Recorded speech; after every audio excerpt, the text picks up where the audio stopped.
One down.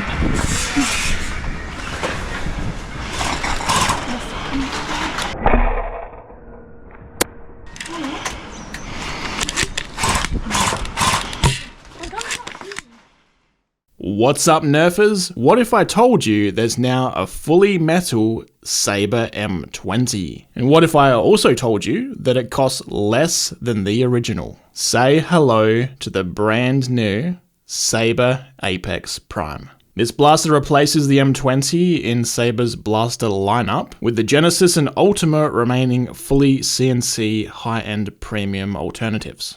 I received this prototype for testing a little early, but if you check out the links down below, you'll find a placeholder or pre-sale links including Out of Darts in the USA, Foamwork Adelaide here in Australia, Blaster Time in the EU, and Break Ice in Taiwan. Having all these different retailers is great news for those who don't want to pay shipping from Singapore. I do have a few things I want to mention about the Apex Prime straight off the bat before I get into a full overview. And the first of those is that the Apex Prime looks really nice. It is a very pretty blaster. It has nice angles, cutouts in the sides, including the letters spelling Sabre, and those have a view through them to the enormous plunger tube. The main body of the blaster is made from bent sheet metal, and that'll come in either Team Red or Team Blue color options. The body being made from sheet metal rather than CNC is the main contributing factor to how the price was able to be kept down. And while I can flex the M-LOK portion at the front, the entire rest of the blaster is as solid as a brick, even if it no longer looks like one. Most of all the other metal parts are anodized in gold, aside from the trigger, mag release, and catch, which are anodized in silver. And of course, the stainless steel parts are left untouched, such as the linear bearings, pusher, and all of the screws that hold this thing together. The linear bearings inside, at both the top and bottom, make the Prime incredibly lightweight and smooth. Even 11-year-old Henry here was able to prime it with the 300 feet per second, 14 kilogram spring install. Oh yeah, that's easy.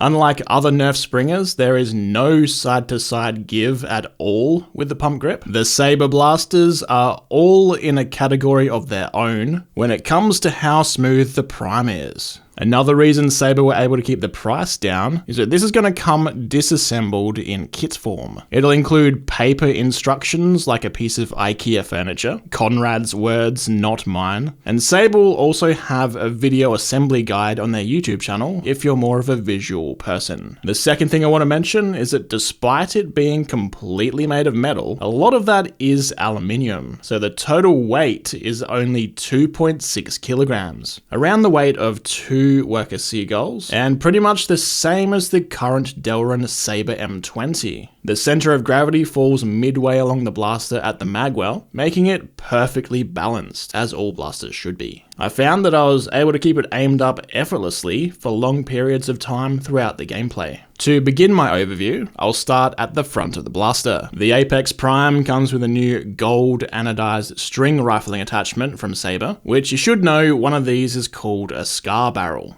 On this one, there's an outer sleeve which threads onto the scar, and this protects the strings from any knocks out on the field. Fishing line, of course, is fragile. This scar attaches to the included 16mm outer diameter barrel by using 4 grub screws. Though if you wanted to, you could very easily use any other scar you like on here. For example, I have the Sabre B-Car, and I'll do a comparison between those later on. The barrel itself has a 13mm inner diameter, 16mm OD, and a 580mm length. It uses Sabre's barrel nut that they use on all of their other blasters to thread into the front. This holds the barrel nice and steady, giving it 2 points of contact, so there's no wobble at all. Very nice for accuracy.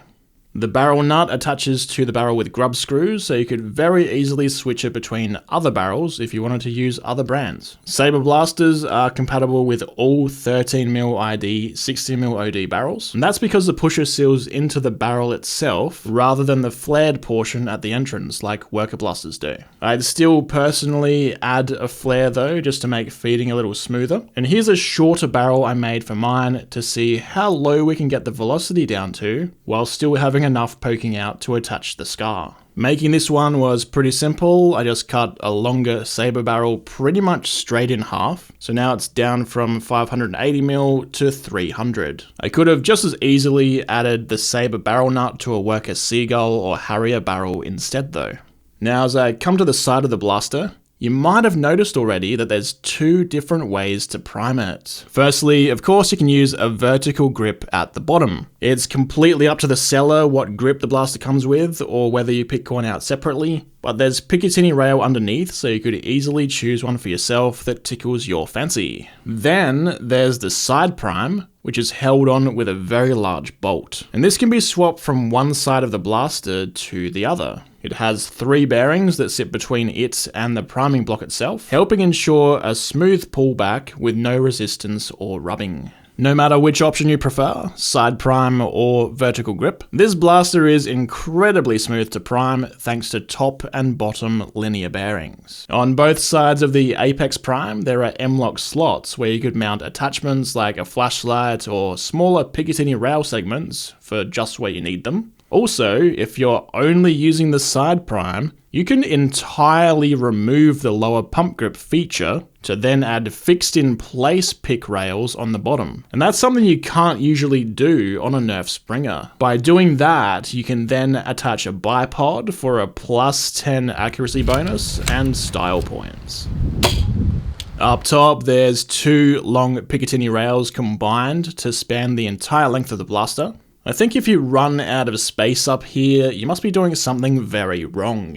Worth pointing out though is that because it's 2 separate rails, if you add an attachment spanning both, you can run into issues with the slots not lining up like they would if it was just one continuous rail. Not an issue you should actually encounter though, because sights are usually mounted further back and attachments like flashlights usually mount up front. So it's very uncommon that you're putting something straight in the middle. Moving down from there, there's nice large jam clearing windows on either side. I think it's a bit redundant to have these on a saber blaster since I've never managed to jam one before, but it does let you look in to see when you're getting low on ammo, or you could even hand load darts straight into the barrel. Even full length ones, if you're into that kind of thing.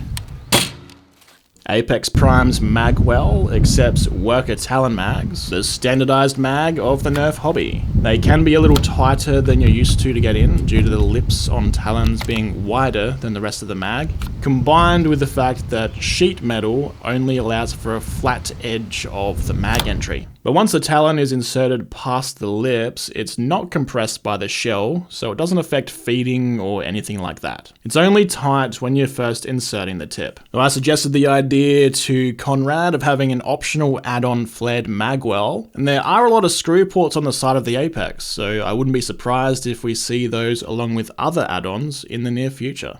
Needless to say, hitting the mag release doesn't gravity drop the mag. You do need to give them a light pull to remove. You can insert and remove with the breech closed though, so that's definitely a plus. The Apex Prime is compatible with either mil-spec AR grips or Airsoft AEG motor grips. Again, just like with the front grip, whether this comes with a grip or not is entirely up to where you buy it from. It makes it a lot easier to get it through customs into Australia, for example, if it doesn't have a grip. Jay at Foamwork Adelaide would then source a gel blaster front and rear grip and bundle those in with the blaster. I haven't really asked the other sellers what they're doing though. Taking a look at the trigger, it has a small amount of slack to take up at first, and then it has even pressure until the point that it fires. It doesn't have noticeable wall or even a hair trigger like a worker Harrier or Seagull, so that is a little bit of a downside, but it is a very smooth trigger pull with an incredibly reliable sear behind it that's been tested to withstand Sabre's 30 kilogram spring. Speaking of springs, at the back of the Apex Prime, it has the ability to quick swap them. Quite impressive once you see the size of these springs. Unscrew the entire stock, and the spring comes right out. The spring it comes with is also up to the vendor. I think USA customers will get a 14 kilogram from Luke. Same with Blaster Time customers due to the EU's velocity limit laws. I currently have a 14 kilo and an 18 kilo to test in it today though. so that should cover all bases. It also has a spring rest on the front one of these, which helps keep the spring centered for better consistency. Now, the thread that the stock screws into is actually a mil-spec buffer tube thread. Unfortunately, that is not compatible with the majority of airsoft or gel blaster buffer tubes, but if you look around, there are some mil-spec ones out there. For my American viewers though, you're gonna absolutely love that this is mil-spec. Just throw in an AR buffer tube with your next grocery shop. The downside of an M4 buffer tube though is that it has no spring rest. The spring is wider than the tube, so it's not actually going to end up inside of it, but your FPS may be a little less consistent if the spring isn't centered perfectly shot to shot. If it were up to me, I'd just use the included stock. It clamps on with a bolt up top, and you could even use a worker Seagull stock if you want to, since it also uses a screw on the side. I think that pretty much wraps up my overview, so now it's time for some testing. The darts I'll be using are worker bamboos provided to me thanks to Foamwork Adelaide. Find them at the link down below. Starting out with a chrono test. First, the included 580mm barrel with the scar attached and the 14kg spring. 281, 279, 272, 277, 286. This is so easy to prime. 271, 277, 277 again, 278, 281, 277, 280, 282, 283, 285.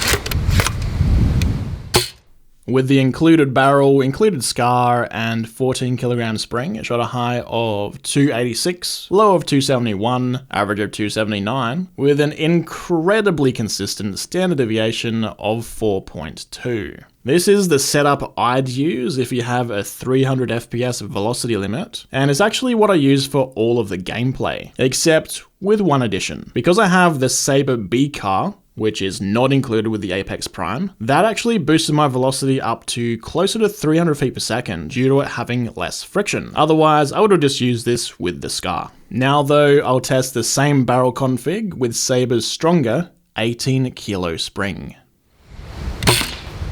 353. I can't do one finger anymore. 324. 353, 361, 356, 349, 358, 347, 357, 361, 358, 308, 370, 362, 377.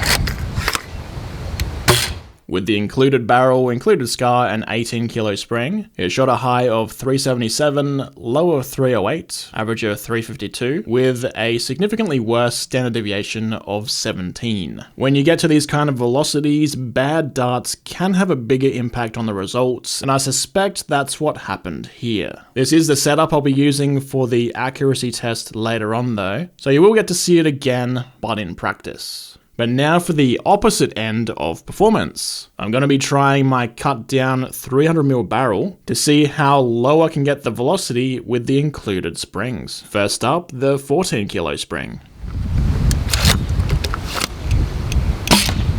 258, 256,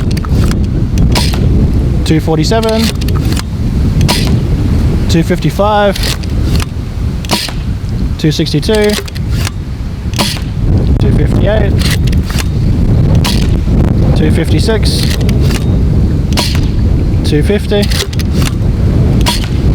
250, 262, 259,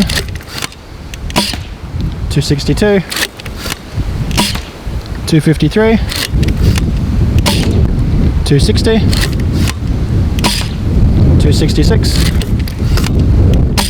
With my 300mm cut down barrel, the Scar and 14 kilo spring, it shot a high of 266, low of 247, average of 256, with a standard deviation of 5.2. That is pretty consistent velocities for having a barrel half the length of the included one. Also, if this is still too high of an FPS for you, Sabre sell a weaker 8 kilo spring that you could try. I would have tried it if I had one for myself, but I think it would easily get you below 200 feet per second. But for my final velocity test, how does my short 300mm barrel go with the 18 kilo spring? 312, 312, 313, 310, 314, 301, 316, 309, 331, 314, 319, 318, 287, 319, 315. That's all 15 with that. With my cut down 300mm short barrel, the Scar and 18 kilo spring, it shot a high of 331, low of 287, average of 312, with a standard deviation of 9.5. Slightly too high for a 300 FPS game, otherwise I probably would have actually used this setup, but it was pretty impressive for a barrel half the length of the stock one. The consistency improved over the longer barrel too, so I definitely suspect that a bad dart threw off the results a bit with the stock barrel and 18 kilo spring. Overall though, I still think the 14 kilo spring is the best choice for the Apex Prime. It had the most consistent velocities, and if you want to use this as a sniper with the long barrel, it'll get you around 279 FPS on average. And if you want a shorter blaster overall with my 300mm barrel, you'll still get 256 feet per second, which isn't that much of a drop, and it would make the Apex Prime more suited for close quarters. My personal preference at a field like this would be the short barrel that I made. It was only a 23 FPS loss after all. But I wanted to use the long barrel to try and get some longer range shots in the gameplay footage.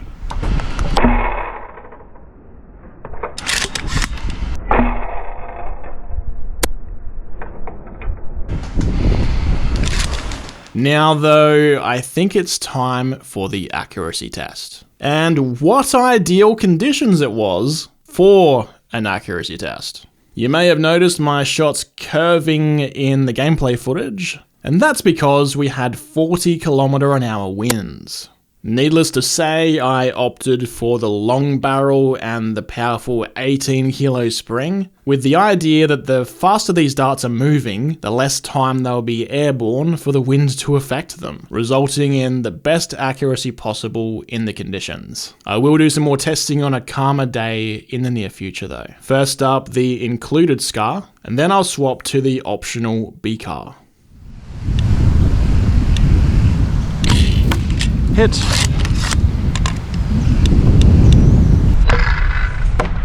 Hit. Hit. Hit. Hit. The wind's starting to push him to the right. Hit.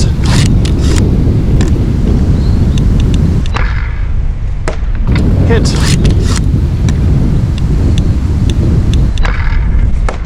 Hit. Hit. Hit. Hit. Hit.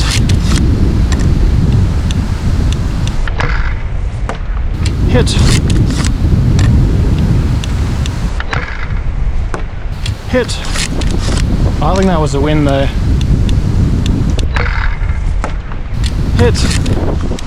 Alright, that's actually very accurate for such a blowy day. I'm going to put the bearing scar on though and see how that does in comparison. Alright, 15 more shots with the bearing scar attached. Hit. Hit. Hit.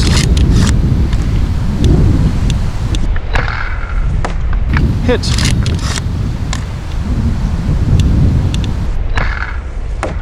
Hit.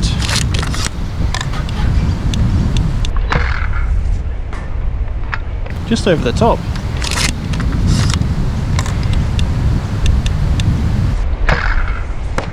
Hit.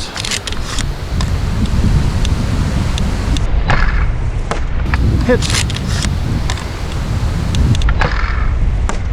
Hit.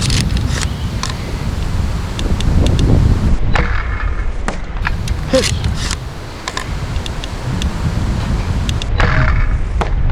Hit.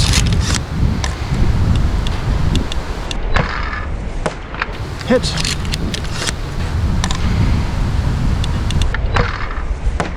Hit.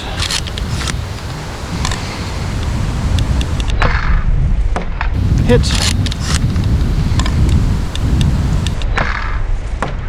Hit. Alright, that's all 15 with a B car. Considering how windy it is, that could have thrown off one of them as well. Honestly, I think they're both about the same on this blaster. Now let's take some shots from further back just to see how far away this thing actually can shoot. So that was 30. Do a couple of shots at 40. I think 40's around here. Yep, see how it does at 40. We can hit that target at 40. Alright, back to 50. I just want to see how far we can actually hit the target away from.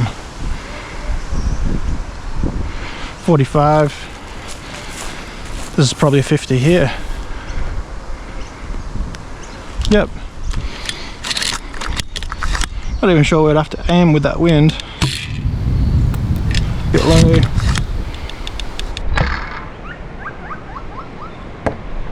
Hit. Just left, I think. I'm trying to allow for the wind though by aiming left of the target. I don't know, can we do 60? I think the trees above might actually stop us aiming that high. Here's 60 though. We're pushing it with the trees above, or where I would need to even correct. Hit the tree above. Tree above.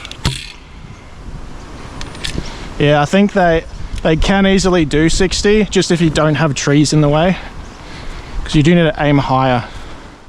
Taking a look at the 30-meter accuracy comparison, both the included string scar in red and the B car in blue performed pretty much identically. The main benefit of the B car was that it doesn't drop your FPS as much as the string one does, thanks to lower friction. And you can see that by the blue shots being a bit higher up on the target than the red ones. That's despite me aiming at the exact same spot. I must say, I am incredibly impressed by the results. Despite 40km/h winds, both groupings were impressive 50cm spreads. Could you get better results in calmer weather? Of course you could, and I will test this blaster again when we get some calmer weather. But now you know the absolute worst that this thing will perform in real world weather conditions. Unless of course you play in a hurricane. Also, a lot of other Nerf blasters I've tested before struggle to even get a 50cm grouping on a perfectly calm day. But after testing it and using it for an entire day of gameplay, what are my final thoughts on the Sabre Apex Prime? Bang. This is it, guys. This is my new favourite manual Springer. Before that, it was the Sabre M20. Without beating around the bush, this is the upgrade to that. They've gone from Delrin parts to a sleeker full metal design without an increase in the price tag, and also without an increase in the weight of the blaster. If we compare it to other metal blasters that we've seen in the past, such as the Swin Balance or the current Black Raisins Avalon, for example, you could buy 2.5 Apex Primes for the same cost as one of those. And that's without exploring even more expensive blasters out there. If you're a nerfer who can't afford the Apex Prime and you're already writing out a comment something to the effect of I'm sticking with my Nexus Pro or X-Shot Longshot, this is way too expensive, I think you still have to be impressed by what Sabre have achieved here, even if this blaster isn't designed for you. There's no question of the quality and durability this blaster has. And the Prime is so smooth whether you use the vertical grip, the side Prime, or both at once. The massive air volume also allows you to shoot much higher velocities with weaker springs than you'd need in other blasters, allowing 11-year-olds, for example, to compete in a 300 FPS game. Oh yeah, that's easy. And it may surprise some of you, but younger players definitely do get out on the field here at Battle for Waterloo in SA. The larger plunger volume would also allow adults to put stupidly powerful 30kg springs in here and shoot well over 400 feet per second if they really want to. And I know there are some groups out there, not ours, that have unlimited FPS caps. The downside of the Apex Prime, at least for me, is the tight fit of the straight-walled Magwell. But with all of the screws on the sides, I'm sure you could add a flare to it with aftermarket parts. Speaking with Jay at Foamwork Adelaide, I think he even plans to design something like that very soon after release. Also, the fact that it comes in kit form and requires assembly, even if the instructions are easy to follow and there's even a video guide, I think a lot of people who are newer to the hobby wouldn't be used to assembling blasters from scratch, which might be a little bit of a turn-off for them. But it would allow Sabre to keep the cost lower in two different ways. First, obviously, you're not paying labor for someone to assemble it for you. And secondly, kit form allows a package it shipped in to be much smaller, cutting down on postage costs. So if assembling an IKEA blaster that's made entirely of metal and shoots 300 feet per second sounds appealing to you, you can find it at all of the links down below. There's Out of Darts in the USA, Foamwork Adelaide in Australia, Blaster Time in the EU, and Break Ice in Taiwan. That's all I have for you today. Consider hitting that thumbs up or thumbs down to let me know what you thought of the video. Leave a comment down below, and I'll leave you today with some footage of field owner Paul and a few other attendees having a play with the Apex Prime at our game day. See you on the next one. How much FPS is this one? 300. Damn.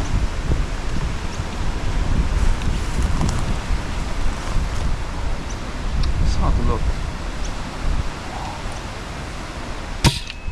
Bit low. Bit low. Too high. Shit. Is it pretty hard to cock, is it?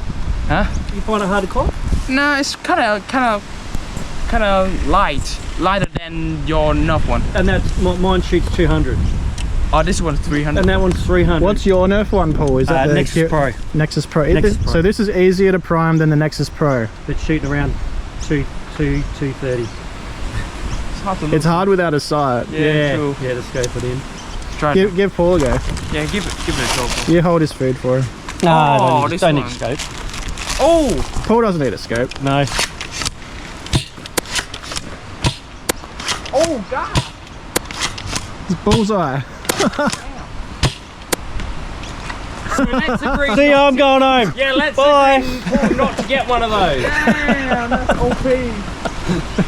Awesome. Yeah. I'm buying one for Henry. I mean myself. I mean Henry. Henry tried that earlier. He could almost cock that with one hand, and he's 11 years old. Yeah.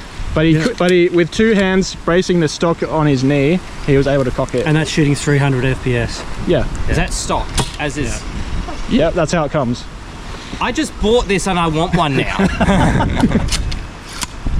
It's not as bad as. Now you just double loaded. Yeah, I it, know. think. And they both hit. Yeah, so it's still too good with the double mag. All right, you got to get one. I try to get one, at least. There you go. Once you get your eye, you normally you're right.